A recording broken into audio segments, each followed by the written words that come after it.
Sabah everybody and welcome back to the channel. Today I'm going to do for you guys an unboxing and initial impressions of the brand new P40 Pro. As you probably already saw, the live stream just ended and of course there's been a lot of information that was shared. I've had a couple of days to play around with this device and I'm going to share with you guys obviously what comes in the box and what did I think about it, and of course about some of the new updates that we've seen into the P series from Huawei. This is TK and this is the P40 Pro.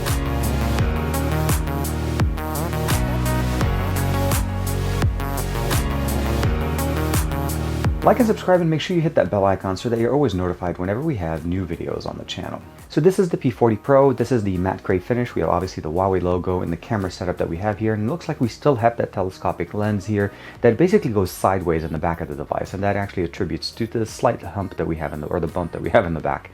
We have a volume rocker and a power button placed here. We obviously still have that IR blaster with one of the microphones, the dual antenna bands. And of course, here on the side, we have basically one of the antenna bands, and of course on the bottom, we have a dual SIM tray capable device with the USB-C for data, audio, and data transfer, as well as a bottom firing speaker and the additional microphone for the cameras. The display that we have here is a 6.58 display. It is running at a 90 Hertz refresh rate, and it is a 19:8:9 aspect ratio. So more of a longer form factor, and you notice we actually have additional sensors on the front. Powering, obviously turning it on, fingerprint sensor is still present. We do have face unlocking, and we can actually unlock directly with it, and it works quite fast. Let's go ahead and wait just one more second here and see exactly what comes in the box. And the first thing, obviously, we have the device tray, which we already kind of looked at. We do have a SIM removal tool as well as an included case that's in here in the box, so you're never going to actually have to worry about this. And of course, we also have the fast charger. Now, this is rated to be a maximum of 40-watt charger, so we're still seeing the same 40-watt charger that we saw from Huawei, USB Type-A style cable that connects using the USB-C to USB Type-A cable that comes in the box. And they do actually include a pair of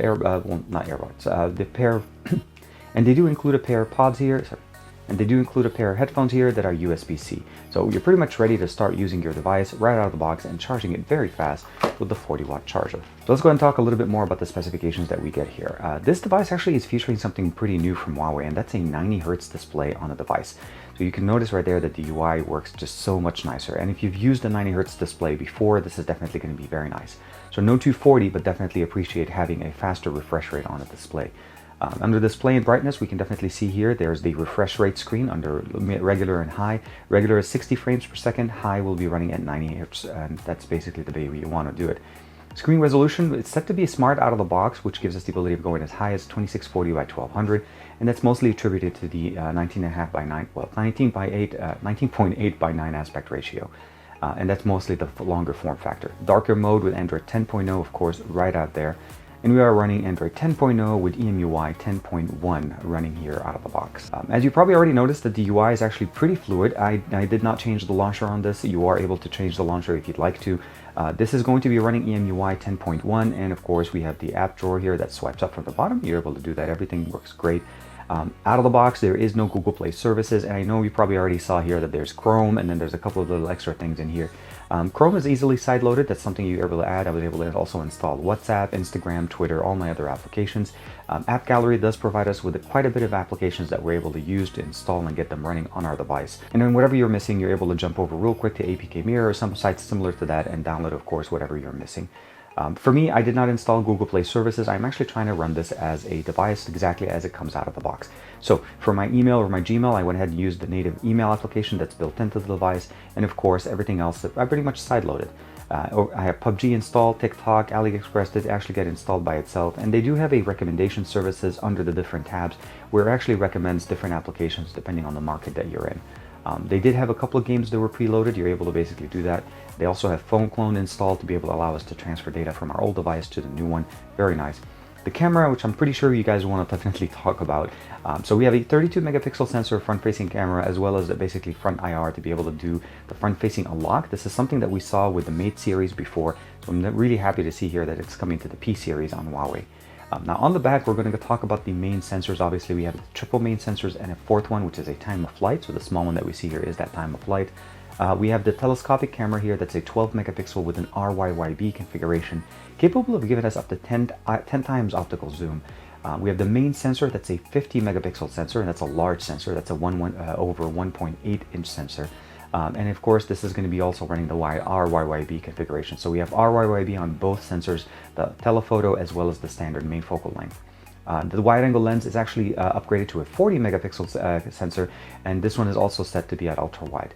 And the beauty of it is that we actually have 4K 60 frames per second on all of the sensors on the brand new P40 Pro. Jumping into the camera, we have access to the aperture mode, we have a night mode, portrait mode, photo mode, and of course video mode. Video mode gives us the ability of obviously jumping into those 4K capabilities. Let's go ahead and open it up. And as you can see right there, 4K, you can set it up as the maximum resolution, and then on the refresh rate, we have 60 Hertz or 60 frames per second, 30 frames per second, or automatic. I like to keep it at 60. And of course, we can also turn on the efficient video format, and that will reduce the space that it takes on your device. Speaking of space on this device, the model that I have with me is an 8 gig, 256 gigs of internal storage that's expandable with a memory card from Huawei. So the nano memory that Huawei did basically provide is compatible here. So you're able to use either 2 SIM cards or a SIM card and a memory card on this device. Last but not least, we have a pro mode for both video and for photos, so you're able to jump into those modes. And of course, and we have the ability to basically go into high res. Dual view is definitely one of those really cool, interesting shot type of images, where it's using basically the telephoto and a standard focal length to be able to give us a different perspective. Last but not least, there's also actually slow motion mode, which actually jumps over to a very, very high refresh slow motion speed. So if you go all the way to 256, you can see right there, 7,680 frames per second.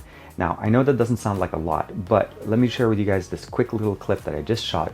And this was basically me dropping the Huawei basically FreeBuds 3 right on the table. Let's go ahead and put it in. And I'm actually not going to cast it here.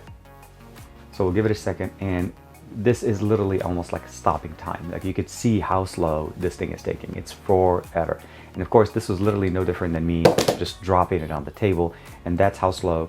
Of course, with better lighting, the images will be a lot better, and you can see how the flickering of the mouse is actually going on with the LEDs in there. But that is ridiculously slow and just absolutely fantastic. So slow motion is going to be really good. Let me share with you guys a quick clip with the back-facing sensors and the front-facing sensors in 4K. This is going to be a quick front-facing video sample for audio and video, obviously handheld on the brand new P40 Pro. Now, we are recording at 4K 60 frames per second on the front-facing camera, which is something that's new. We've seen 4K 30 before on other devices, but 4K 60 on an Honor or a Huawei device is definitely something very new. Now, obviously on the back, we're also able to do the exact same thing, 4K 60 on the back-facing sensor, but we don't have any 8K, so that's something to keep in mind. But again, having 4K 60 on both sensors, the front and the back, is definitely very nice. Let's go ahead and switch over to the back-facing sensor and see how the quality of the image as well as the stabilization is right there. Went ahead and switched over to the back-facing sensor. Now, the beauty of the back-facing sensor is that we're able to use multiple lenses and still get the 4K 60 frames per second. Like right now, I'm using the wide-angle lens, and just as a note, it actually does default to that. There's a little bit of a wind around me, so I'm wondering how that's going to actually play with the actual video here. But again, quick sample of the front-facing, the main sensor on the back at 4K 60 frames per second using the brand new P40 Pro. As you saw, definitely the video and the audio from videos are definitely looking really good. And this is going to be a quick audio sample directly from the device. Now, I am running YouTube in the actual web app, so this is running it in the actual browser. And I'm going to go ahead and set the volume all the way to maximum. And keep in mind that this does not actually carry a stereo pair of speakers. So there's the bottom firing speaker, and it is not married to the top earpiece. But we should still be able to get some pretty good audio on this. The song is Alex Scrindo, Jumbo. It's an NCS release available on YouTube.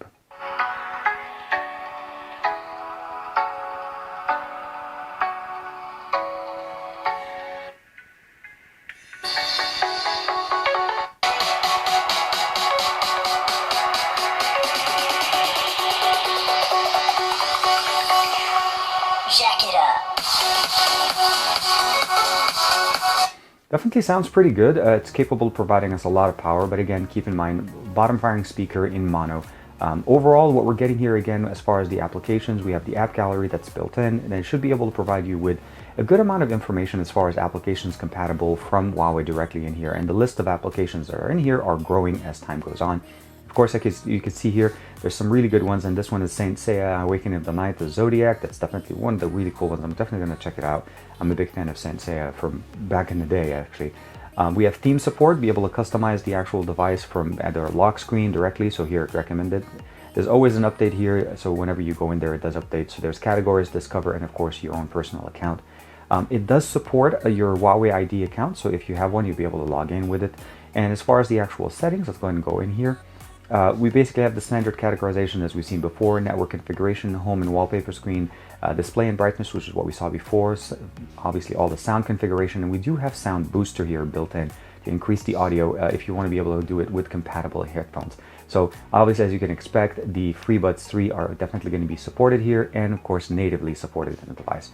And they're of course a very good pair to work with the brand new P40 Pro. Jumping real quick back here, we have obviously notification, biometrics, of course, setting up the fingerprint sensor, which is also supposed to feature a much bigger fingerprint space here for us. There's also a liquid cooling option here for us to be able to do some really nice gaming with the GPU Turbo Tech. And of course, the Game Center is built in. You're able to install applications. And if you are using any accessories, like if you have different things, so we'll go ahead one more time back. Yes, and we'll go back. If you are using accessories, you're able to customize them. Game acceleration with GPU Turbo, mistouch, and of course disable them. You can also customize some of the additional ones, like clearing memory before you start any game. Just swiping through Asphalt 9, Lords Mobile, World Tanks, and of course PUBG, which is one of my favorite games in here. And of course launching it, pretty simple.